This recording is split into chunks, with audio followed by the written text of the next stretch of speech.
Hello everyone, कैसे हैं आप सभी। उम्मीद है कि आप सभी अच्छे होंगे, सुरक्षित होंगे। अभी आप अपने स्क्रीन पे देख रहे हैं कि एबीसी का लोगो है, अमिताभ बच्चन जी हैं। और बहुत अच्छा ये शो था। हमेशा ये साल में एक बार आता है और बड़ा अच्छा है। कहते हैं कि देखना चाहिए क्योंकि इससे नॉलेज बढ़ती है, इंसान सीखता है, बहुत सारी इन्फॉर्मेशन हम लोगों को मिलती है। तो आज मैंने भी देखा था इसको, इसका एक एपिसोड ना मुझको बहुत पसंद आया था। मुझे बहुत अच्छा लगा था।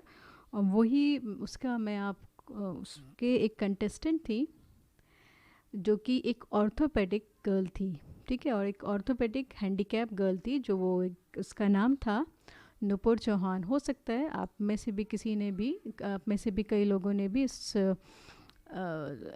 एपिसोड को देखा हो और उन्होंने अपनी काबिलियत के बल पर 12.5 लाख रुपए जीते थे। इस ज़्यादा टाइम में नहीं लूँगी कि इनके इस एपिसोड के दौरान इनके पास एक कॉल आया था। मैं चाहती हूँ कि आप सब लोग वो सुने।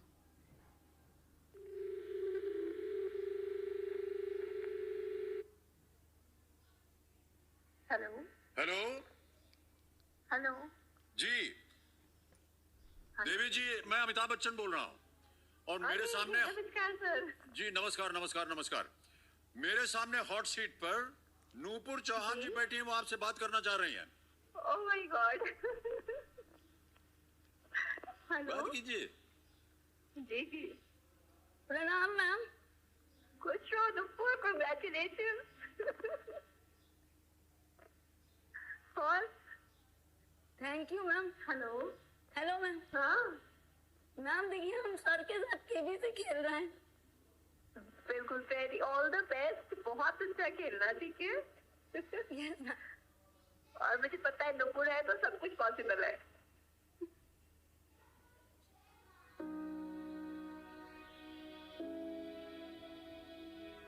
मैं कहाँ तक ले आई? वेरी गुड बेटा। तो जीत गए हैं। ओह वेल डन, वेल डन। देखिए मैम, आपकी इंस्पिरेशन हमें कहाँ तक ले आई। वेरी गुड बेटा, very good. I am proud of you. Nupur, इनका परिचय आप देंगे हम सबको? ये सर मेरी इंग्लिश टीचर है। आपकी इंग्लिश टीचर है? ये मेरी इंग्लिश टीचर है। क्या नाम है इनका? तनु मैम। अच्छा, ये आपको सिखाती है अंग्रेजी? बहुत अच्छा आज जो नुपुर आप देख रहे हैं, इतने लोग देख रहे हैं, इस सम्मान की असली हकदार की यही है। Oh my God, Nicole.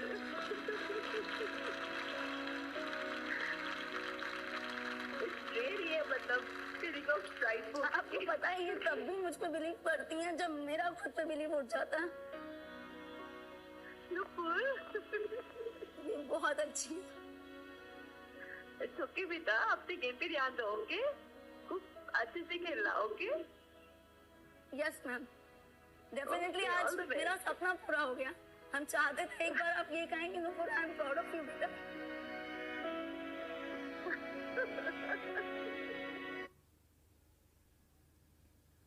तो देखा आप सभी ने कि किस तरह से ये जो लड़की थी वो फूली नहीं समा रही थी जब उसको पता चला कि उसकी टीचर से उसकी बात हो रही है, और अपना सारा जो उसने जो अपना जीतने का क्रेडिट, यहाँ तक आने का क्रेडिट, सारा क्रेडिट जो है उसने अपनी टीचर को कहा।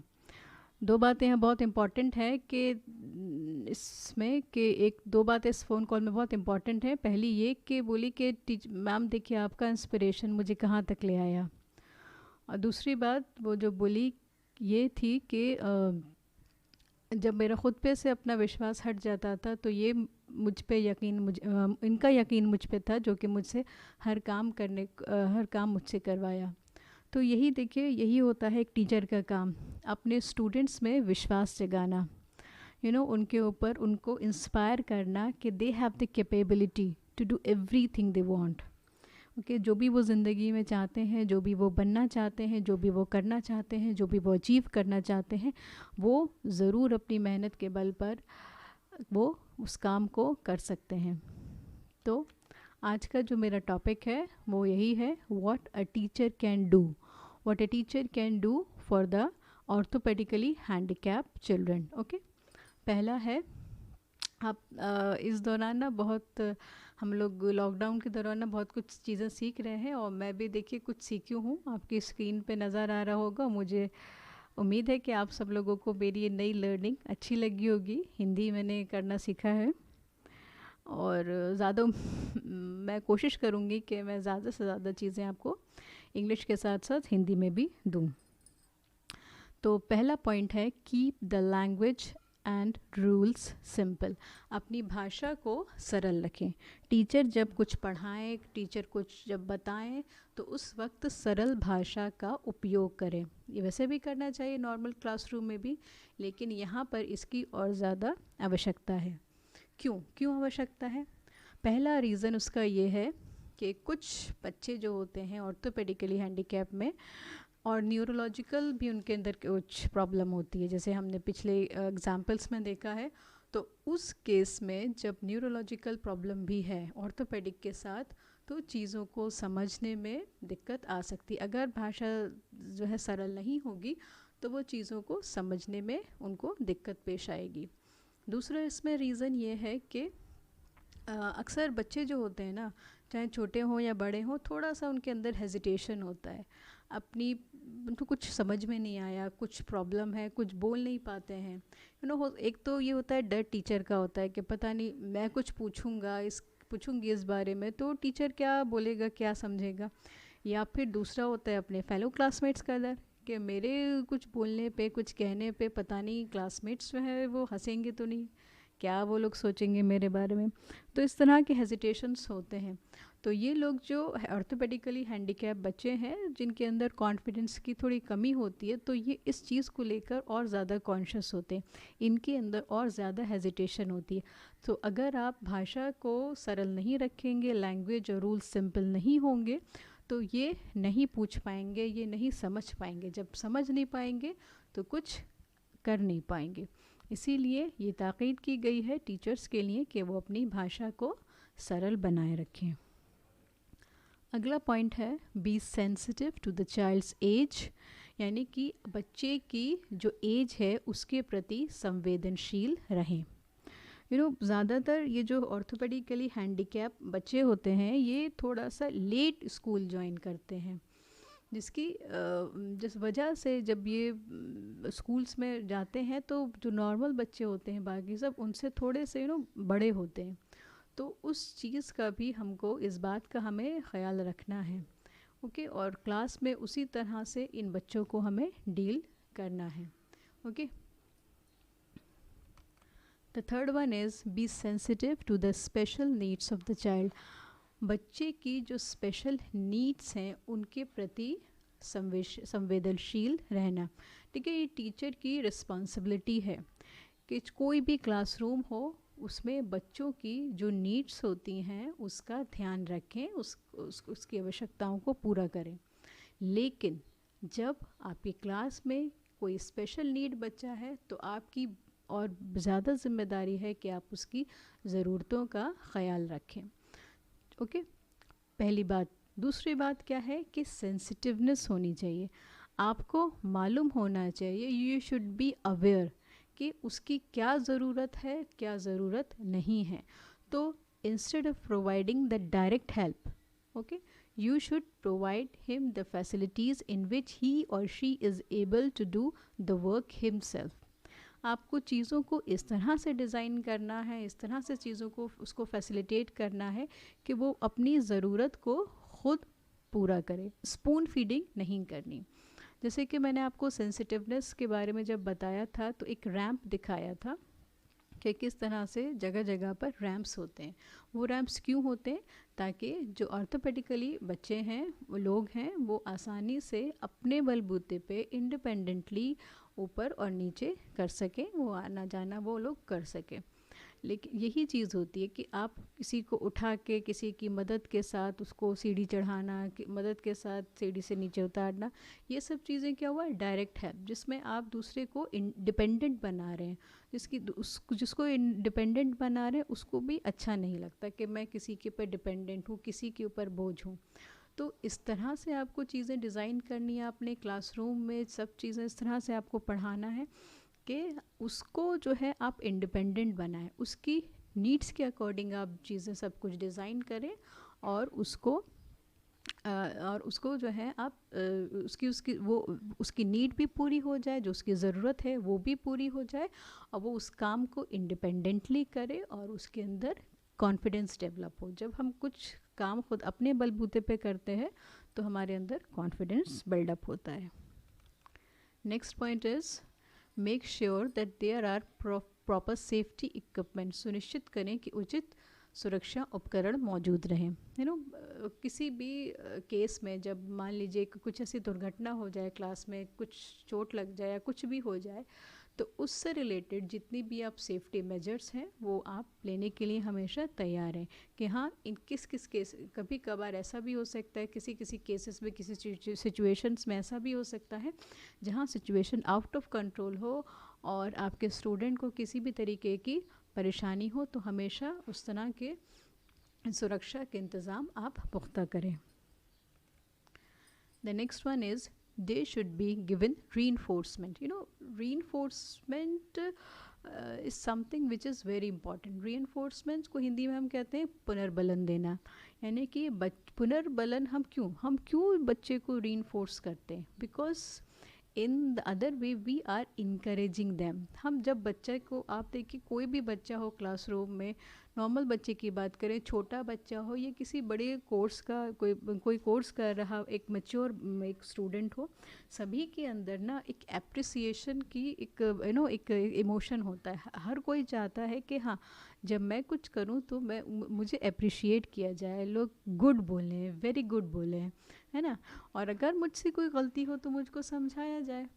इसी तरह से इन बच्चों को इस रीइंफोर्समेंट की ज़रूरत और ज़्यादा होती है।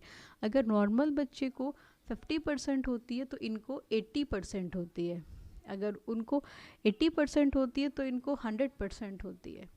तो रीइंफोर्समेंट की इनकी रिक्वायरमेंट और ज़्यादा है। हमेशा इनको इनकरेज करें, इनको बताएं कि आप सही हैं, जहाँ गलत है उनको प्यार से समझाएं कि आप यहाँ इस चीज़ को नहीं समझें।